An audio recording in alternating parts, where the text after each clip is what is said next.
Hello, my name is Sandy Mayhew, and I'm going to be speaking today on how we need to reinstate prayer into our school systems. Did you know that since 1962, when our educational institutions removed prayer from schools, and the 15 years to follow, the teenage pregnancy increased 187%, divorce rates increased 300%, SAT scores declined, and the nation's crime rate since then to now, the present, has increased 544%. If we could go back and put daily devotions back into our schools, I believe it would decrease the corruption in our society by aiding in the mental development of young adults. Our nation was once the greatest and strongest in the world, which was created on a godly foundation. It has slowly deteriorated due to the lack of moral virtue. Those who lack moral virtue usually lack faith in God, direction, obedience, and respect to others. Without individual godly strength, people become self-reliant and can be swayed by man's ideas, which is usually evil in disguise.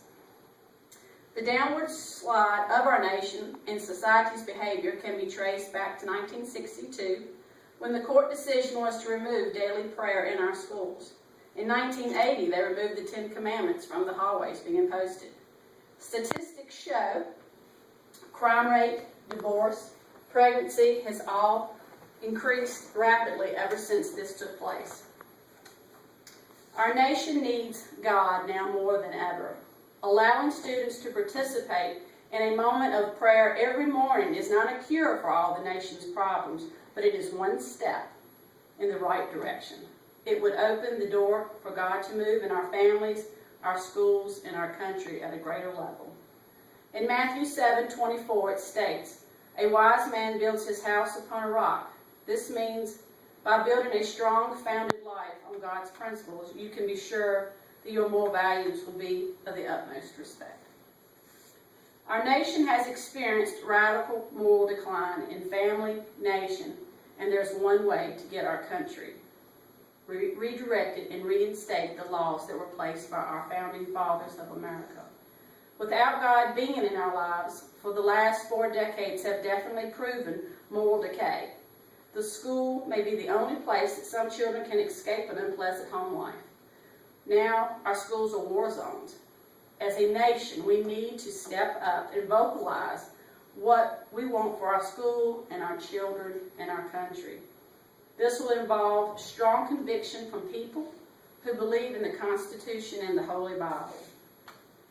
Prayer creates a strong moral fiber in individuals, producing a society that cannot be easily manipulated, but a nation leading others to a greater destiny. When mankind has the freedom to worship a divine creator, it builds a nation with the ability to govern with strength and endurance. This can all start with a simple step of prayer that could possibly change someone's life forever. We need to reinstate the constitutional laws that made this country the great country that was once founded on biblical principles by our forefathers.